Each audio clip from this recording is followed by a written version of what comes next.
Greetings everyone. In today's video we're going to be discussing the Cooperative Addendum, or for short a co-op rider. Most of the time it's called a co-op, but the full name is a cooperative. It's similar to the condo rider like our previous video, but this is for if the property is a co-op. I'm not going to get too into about what is a co-op and what the difference is between a co-op and a condominium. For the purposes of this video, as always, I'm going to be going through this document to show you how to fill it out so you could get it done and continue on with your transaction and take care of your business. So I'll be just going through it relatively quickly. I'll stop a few times to explain a few paragraphs, but I'm just going to fill this out so that you could take care of it and get the transaction done and complete your co-op rider.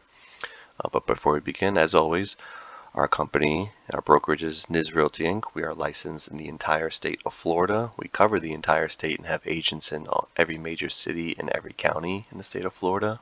We pay our agents 100% of their real estate commission because we typically have experienced agents in our brokerage. We welcome new agents, but most new agents want to be sold a dream or have a beautiful picture painted for them, but we're about embracing the reality of this business and making money. So if that's something you're interested in learning more about, you can visit our website, nizzrealty.com. We have opportunities with $0 monthly fees.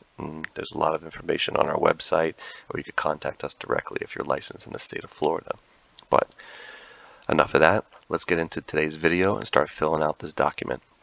So the top parts here is just putting the seller and buyer's name, whether the seller is an individual or multiple people or an entity like a company name. For today, we're just going to put something simple here so we can move along. Billy Bob is going to be the seller and John Doe is going to be the buyer.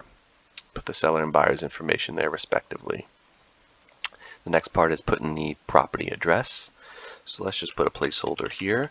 And I know it sounds silly like I say in all my videos, but you put the full property address. City, state, and full zip code. I see many realtors, they just write it with just like this. They leave out the city and the state and the zip code. It's unacceptable to write it like this, or they forget to put the unit number if there is a unit number, or they just write it without the city and state like this. It's unacceptable. You need to put the full property address here. I know it sounds ridiculous, but you'd be surprised how many people fill it out without the full address, which is unacceptable. So, full address here. As we move along, let's go to this next part A over here, property.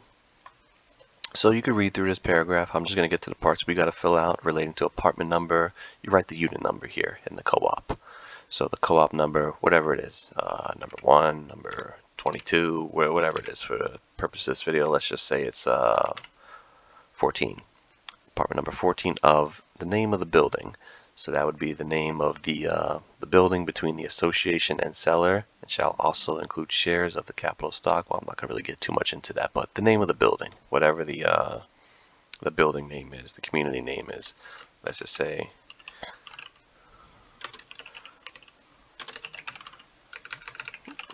I don't know. Let's just put a placeholder there. The point is you put the name of the building there. So Sunshine Towerlands is the name of the building. And we're moving on to part B, the existing mortgage.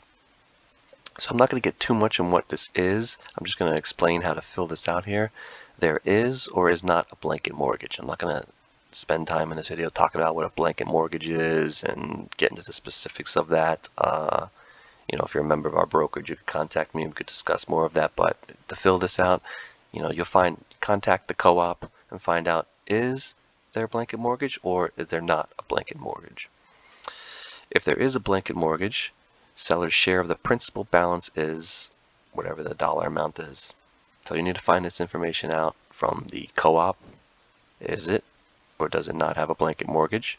If it does, the seller's share is whatever the amount is.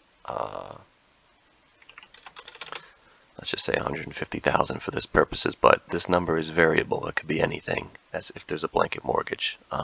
So find out if there's a blanket mortgage. If there's not, you just check mark the second box here and you don't write anything. Let's say there is a blanket mortgage and the share is $150,000. You'd put it like that, move on to the next paragraph. If there's not, you just click this box and leave this blank. So let's move on to the next paragraph. Ground lease. The property is wholly owned by the association or the property is not wholly owned by the association. Again, you contact the co-op association and you find out this information. Is it wholly owned, the ground property, the ground lease, or is it not? And then you check mark those appropriate. The next part here is buyer subject to the ground lease, and buyer has an obligation to pay a proportionate share of rents and other expenses, or the buyer has no obligation to pay the rent and other obligations. Again, you'll find this information from the co-op. I'm not going to get too into the specifics of it, but you need to find out the ground lease, is it owned by the association or is it not wholly owned by the association? And then you find out, does the buyer has an obligation to pay or the buyer does not have an obligation. Let's say, for the purpose of this video, the property is wholly owned by the association and the buyer has an obligation, does not, let's say, have an obligation to pay the rents. So, again, you want to ask these questions to the co-op association and get the answers from there. So, you'll find out, is it or is it not? And then you'll find out, does the buyer have an obligation to pay or does the buyer not have an obligation to pay? We're just going to fill it out like this and move on. There's nothing to fill out in these paragraphs. You could read through them if you'd want. Let's get down to right here, documents. Seller will, at seller's expense, deliver to buyer the current and complete copy of the articles of incorporation, bylaws, rules of the association in question, and answer sheet, including any record amendments referenced in subparagraph 9 below. If buyer has already received the required documents, indicate receipt by initialing here. So, all these documents, the articles of incorporation, the bylaws, rules, amendments, if the buyer has received these documents, you have them initial here. And then you write the date that they received it.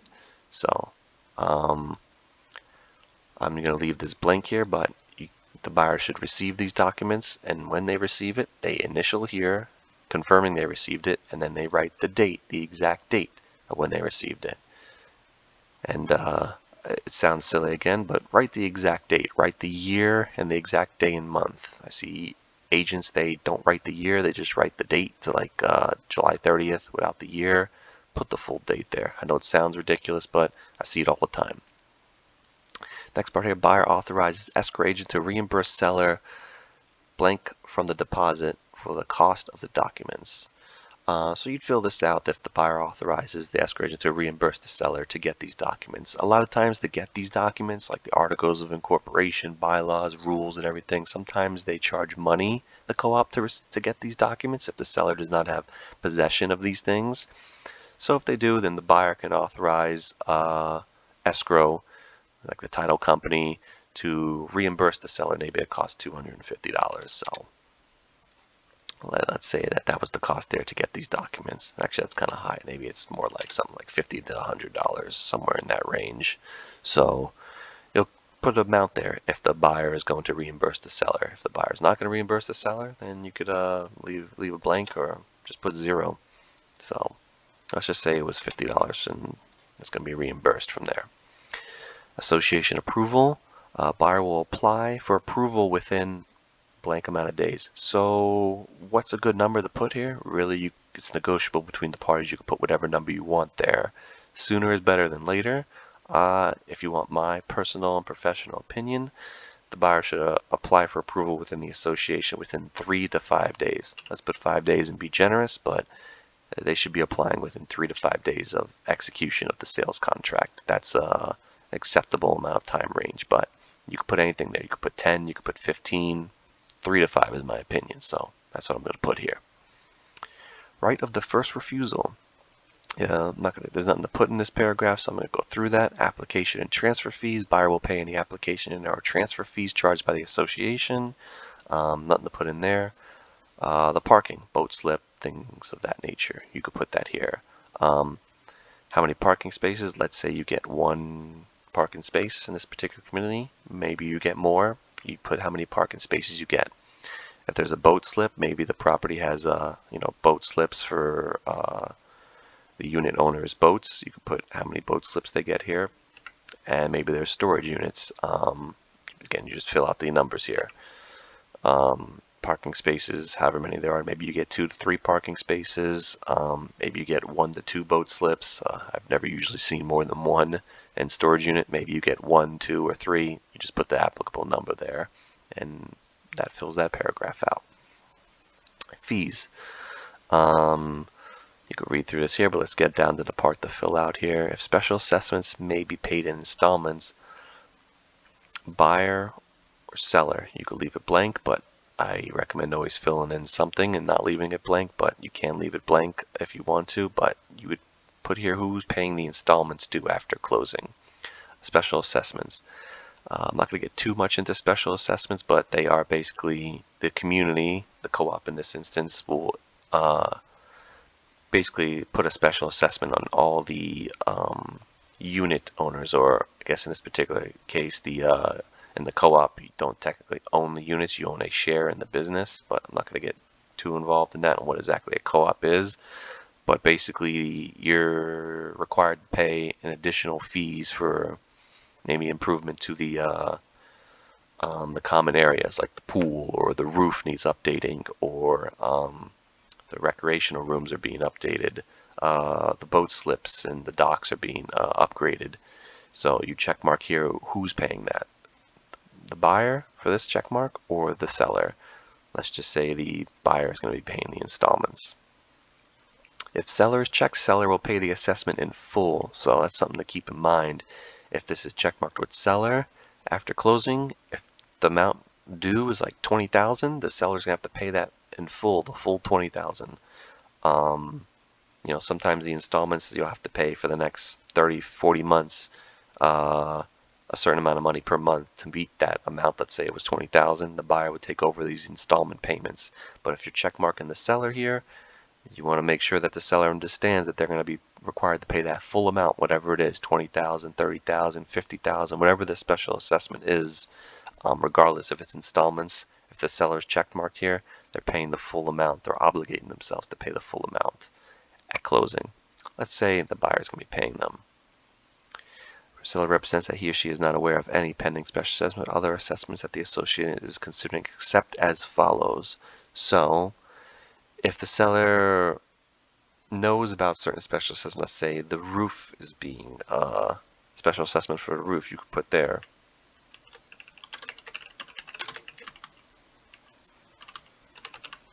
You could put something like that there, and maybe you could write the amount of how much it is and the installments that's being paid. So you'd have the seller write in here basically what they know about the special assessments, if they know about any, and you put it down in here. Seller represents that he or she is not aware of pending or anticipated litigation affecting the property or the common elements, except as follows. So you'd have the seller right there. If they know about any anticipated litigation, basically like legal concerns or legal matters, lawsuits, things of that nature. If they know anything about that, you'd write it here. I'm going to leave it blank. If they don't know anything about it, you could just write non-applicable. Let's say they don't. There's nothing. There's no problems. There's no lawsuits. No anticipated litigation. So you could just write non-applicable, or you could just leave it blank. But if they know something, you'd write it in there. Moving along, seller represents that the current assessments, maintenance, and association fees are, let's say, whatever it is, $250 per month. To, what did we say the name of the community was? Let's scroll back up here. Sunshine Tower Lands, wherever it's supposed to be paid to. So let's say the assessments are that amount, you'd put that there. If there's additional ones, you could write them in here. Sometimes it's quarterly, semi-annually, annually. You just write there however it's supposed to be paid, weekly, whatever it is, and the amount. Let's just say it's $250 per month to directly to the co-op, Sunshine Tower Lands.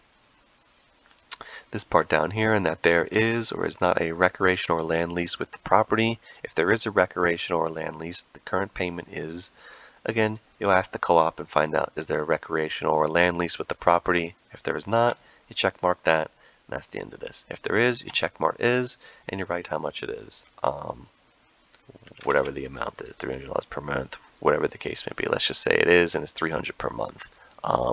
You find that out by contacting the co-op directly, the association, and you ask them about this question, and they'll answer it, and they'll tell you the amount if there is one. If there's not, click here, leave the rest blank. Let's move along.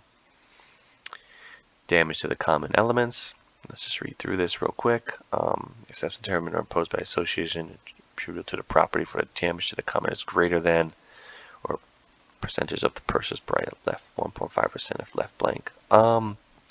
If any portion of the common element is damaged due to fire, hurricane, or other casualty before closing, either party may cancel the contract and the deposit shall be refunded. I'm just going to read through this real quickly so I can explain to you how to fill this out.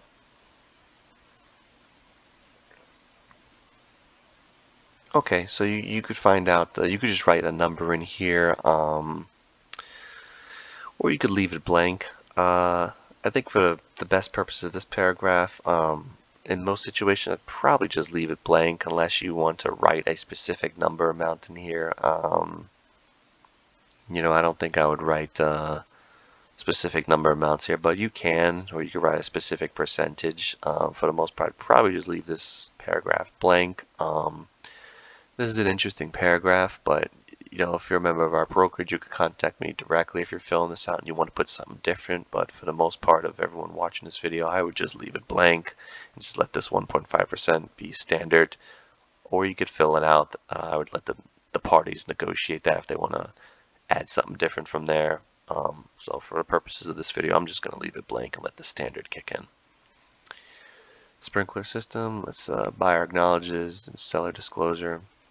So you need to fill out this part here. The buyer hereby acknowledges that the buyer has been provided a current copy of the articles of incorporation, bylaws, rules, and the questionnaire sheet. So this kind of pertains to that same paragraph that we saw up here where they had to initial like documents, and they initial here, write the date, the reimbursement amount. So I guess this is just kind of reiterating that. If they received the documents already, check mark this, that they received it.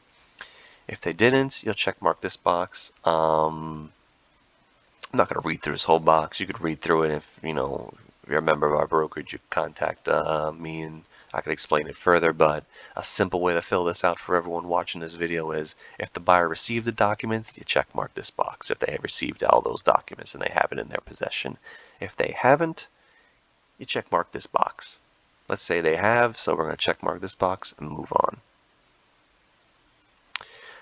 Now here's another important thing. This is pertaining to the new Florida laws, which I don't foresee them going anywhere anytime soon. So this is important.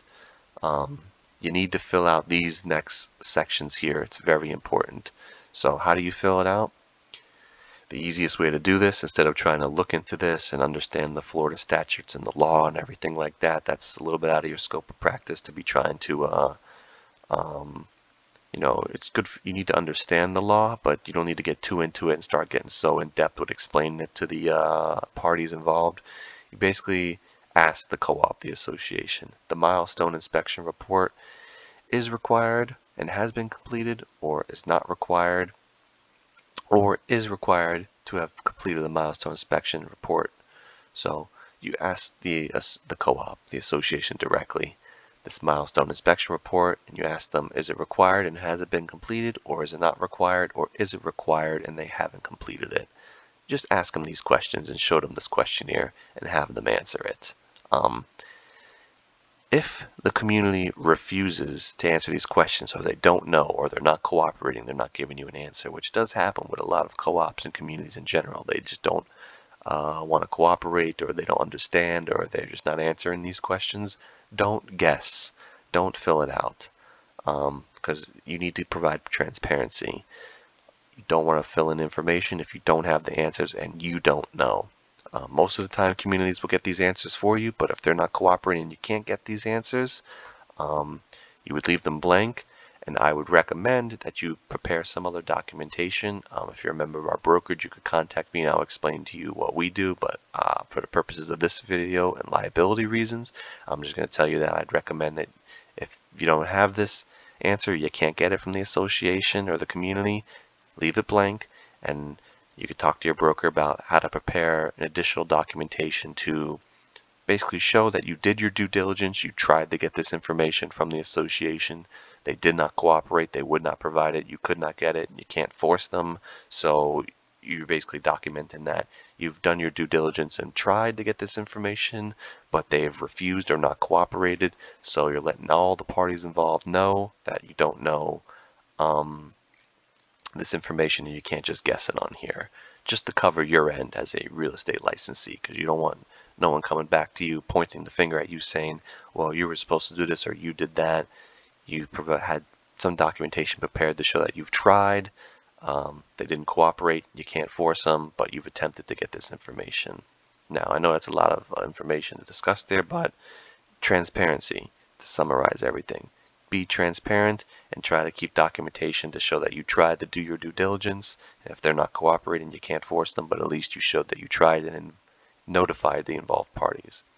Now, with that being said, let's just fill this out and say it is required and it has been completed and move along. But you'll ask the community to answer these questions. Same thing with the structural integrity of reserve study. Again, it's required and has completed, is not required or is required to be completed and hasn't been done yet. You check mark one of these boxes. Ask the community about this. They have the answers, and if they don't, do the steps I just told you. Let's say, again, it is required and it has been completed. Again, another one, the turnover inspection report. Same as the other two. Ask the community and see which one of these is required or is not required or is required and has been completed. Let them answer these questions and give you the information for that. Let's say it's required and has been completed, like all the rest. So there's 3 of those there. And rewind this video and listen to what I've said about that. I highly encourage you to protect yourself for liability reasons. Follow those steps. Don't try to make this too overly complicated. Do your due diligence. Again, that's why like our brokerage is mostly experienced agents, because we take this seriously. We fill out the contracts properly, and we do what we got to do to make sure things are done and we know what we're doing. So rewind it, follow those steps. You should be all right. Talk to your broker, or if you really want, you could contact our brokerage and inquire about being in a place where it's a better setting for you to have these answers and someone to speak to get the proper steps. So enough about that. Reach out to community, try to find the answer to those questions. Moving along, check only one box below if the associate has completed the milestone inspection. So the buyer hereby acknowledges that the buyer has been provided a current copy of the inspection prepared summary. And the second one here is the agreement is voidable by the buyer delivering written notice. I'm not going to go through all this, but let's summarize this real quickly, because this is pretty much the last part of this video. You basically, again, contact the community, the co-op, the association, and see if they have the documentation that's being discussed here. Provide a current copy of the inspection prepared summary of the milestone inspection report as described in this. If the association's recent structural integrity, so this is pertaining to probably the things we just filled out above. If the buyer has received all of these documentation, you check mark this box. If the buyer hasn't received all of these documentations about is it required and all these different things, and if it is required, then they have completed the reports. If they have not received those documents, you check mark this box.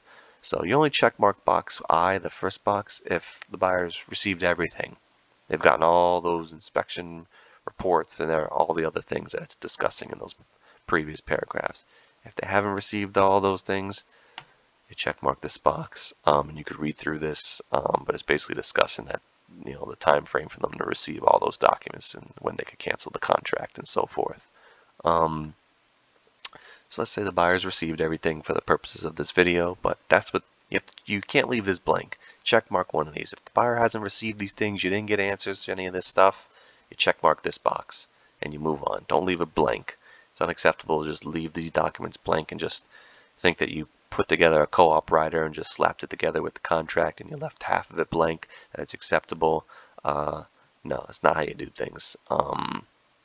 It's unacceptable. And that's pretty much the rest of it. Everyone signs, dates it. Every page requires an initial at the bottom. That is the co-op rider, or the co-op addendum. There's quite a lot going on in here. may look intimidating because of all these new laws and everything, but it's really not that complicated. I think the hard part is really just getting in contact with the community and having them answer these questions. A lot of times these communities, they don't want to cooperate, they don't have the answers, they're